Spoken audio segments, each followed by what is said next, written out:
welcome. This is Head to Head on UATV and I'm Antonina Antosha. Ukraine's growth outlook depends on the pace of reforms and on reaching an agreement on the International Monetary Fund program. If this happens, economic growth in Ukraine is projected to be 3.5% in 2019. This is indicated in the World Bank's Ukraine economic update. So how are the negotiations between Ukraine and the International Monetary Fund going, and will the results be positive? To discuss the topic, we welcome to the studio Serhiy Fursa. He's an investment banker and economic expert. Hello, and thank you for joining. Hello. So we have the World Bank's Ukraine economic update as of October 4th, and it states that an agreement with the IMF, swift implementation of recently approved reforms, and progress of the unfinished reform agenda would send a positive signal to investors. And if this happens, economic growth is projected to be 3.3% this year and 3.5% in the upcoming year. How realistic is this forecast? I think it's quite realistic. When we're talking about our forecast, Dragon Capital, we have almost the same numbers. So far, it's realistic in case we are with IMF on the new ongoing program, because what we have seen in the press is that it's going to be a new program. And what's the difference between the new program with the IMF and the old one?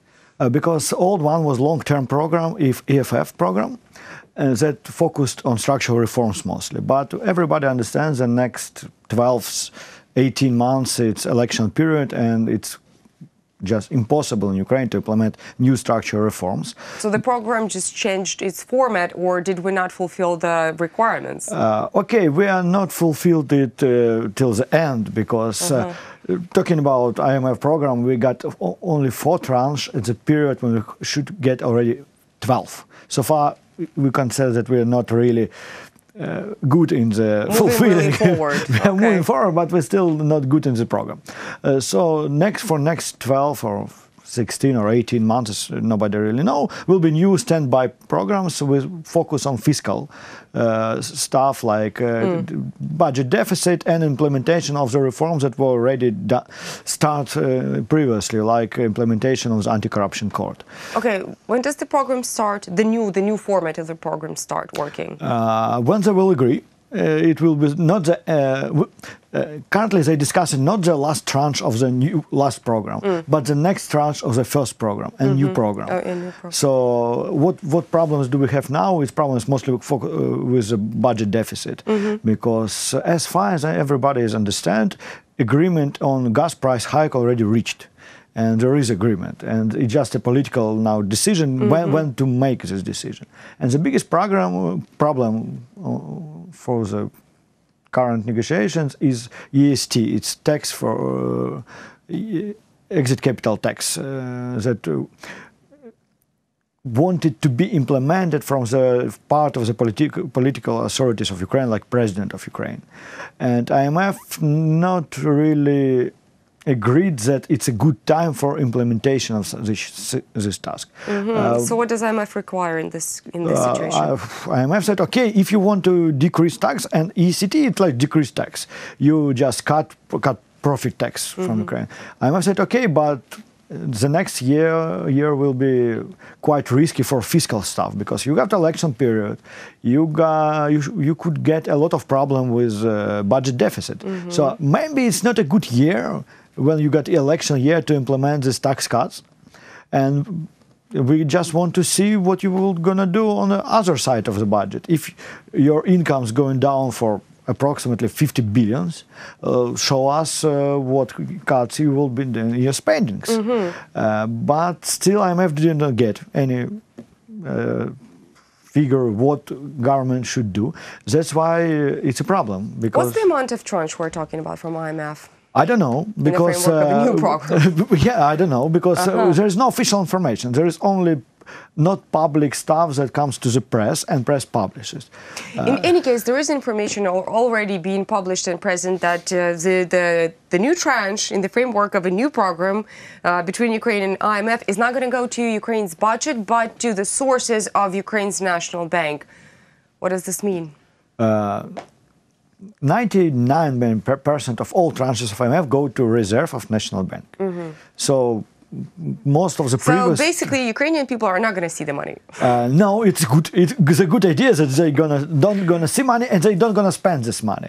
We need tranche not as a money to the budget. We need tranche as a signal that Ukrainian authorities are still doing reforms and IMF supporting this reform and IMF supporting the budget, and that will help Ukraine to get real money to the budget.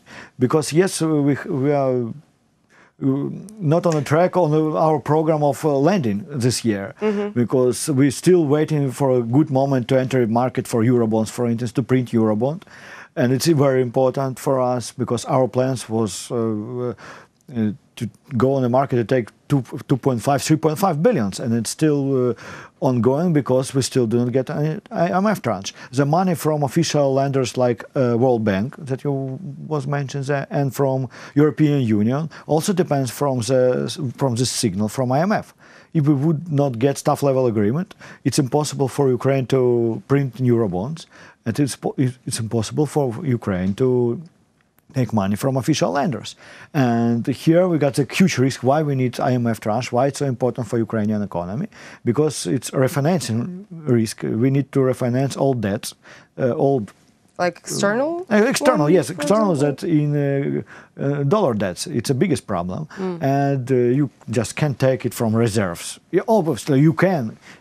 But you shouldn't. You shouldn't, because it will lead to bigger problems in economy. First of all, devaluation. Devaluation, and after that, all the other processes like inflation, unemployment, etc., etc., etc. The outcome would be rather positive for Ukraine if we do fulfill all the requirements posted by IMF in the framework of a new program of cooperation. What if we fail and don't get a tranche? If we don't get a tranche, we will have huge economical problems. Like what? Like, I don't know, to be honest, because, this process that will start when we will not happy with IMF, we will start devaluation, for instance. Sometimes it's psychology, only psychology. And there is no economical terms when hryvnia should stop. Because there is presentation from national banks and there was approximately 40, for instance. But 40, 45 or 37, it doesn't really matter. It's all disaster for the economy on the current situation. That's why it's very important to get this tranche, because it will all start from devaluation, especially just during this political turbulence during the election period. Because as far as we see now, government have money just till the end of the year. I'm talking about dollars that they need to for refinancing all debts or new debts. For instance, they take very short Eurobond this August for half year just to pass this small period with negotiations with IMF. But we're still on ongoing negotiations. We still didn't get, and the clock is still ticking. Okay, but do we have like a midterm evaluation from IMF or like a technical evaluation of the ongoing reforms in Ukraine? How are we doing? Are we doing good so far? To reach the goal in future? We are going maybe not so bad, because when we're looking at the picture of the economy, everything is great. We got 10 quarters of economical growth. It's very good. We got currency stable, situation with currency is very stable. And if we look on other emerging markets, Ukraine performed very well comparing to these countries. So far we are doing good. And what's our GDP growth for now? The second quarter was 3.6. 3.6. Yeah, it's good figure. We all need 10, 20, etc. because we are a very poor country. But to have such growth, we need to fulfill IMF program. But as we mentioned, we have problems there. So far, our economical situation is very good. When we're talking about what is going on in the economy with enterprises, they're doing well. Most of the Ukrainian business doing quite well, but we still have lack of international investments, and that stop us from really significant growth that needed for Ukraine to run to catch Poland in 20 times, for instance, in 20 years, for instance, because we're still a poor country. If we lack international investments, what is the Ukraine's government doing to change the situation for the better? He is doing something, but still, he should do much more. really much more. More of a something. More of something. Land reform, privatization. Biggest problem is judges and implementation of judiciary and Ukrainian power authorities, as they call it, like special forces, etc., who really focused on economy, but in not a good way. That's why, if you look on the IMF program, there is tax administration reform.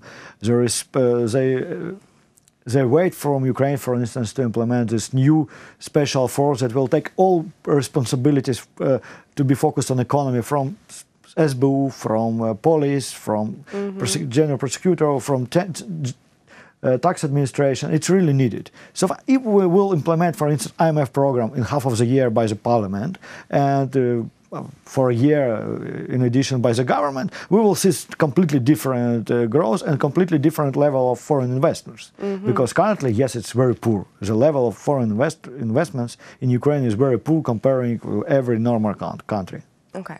The chairwoman of the International Monetary Fund, Christine Lagarde, said, and I quote here, "Global weather is changing. For the worse in global economic forecasts would be revised lower." She also said that we need to build a global trade system that is stronger, fairer, and fit for the future. Could you comment? Yes, maybe the world economy is in a very good condition, and the growth, for instance, in U.S. on U.S. markets, on U.S. economy, lasts like 10 years cycle of growth. It's unbelievably huge. It's unbelievably huge. That's why we could understand that the cycle crisis could be just in the corner. What was the reason for IMF to talk about it now? It's trade wars. Trade wars is the biggest risk for global economy for the next few months or a few years. And yet they're ongoing and progressing. What could these trade wars end in? It could end at the very beginning. Maybe the growth will be slowly, and next. Nobody knows from what point next global crisis will come, but it will. It always come. It's like a lab. It cycles. It cycles every 11, 10 years. There is a new global crisis. It depends from this level. It could be like 1998 when it was an emerging market economy, but in US you even do not feel it. But it could be like a crisis that came from US in 2008 when almost and hit the whole world. Yes, and hit all world. It's all world, like countries like Ukraine always hit it. Because we are small we economy. Always get hit. Small, yes, we always get hit. Okay. So, but you know how we was hit it in 2008 is much more than in 1998, just because global economy hit it. Well, you know what? At least we have a reason to try and make our economy fit. We got a reason, but this reason doesn't work, to be honest. Because still, when we're talking about IMF program, very good example, we got only 4 tranches. And the program should be ended in next months. But even without, if we wouldn't have these negotiations of new program, the end of this program is March 2013. And we got only 4 tranches and get $4 billion, but program was 17. So it shows how we're not good in in implementation. We was good in negotiations maybe, but not in implementation reforms. We are not good. That's why we're still waiting. Lacking resources. Thank you so much for coming and clarifying the whole situation. We'll all be eagerly waiting for the new program of cooperation between Ukraine and IMF. That was Serhiy Fursa. He's an economist and investment banker. Thank you so much for watching Head to Head. Stay tuned with UATV for the rest.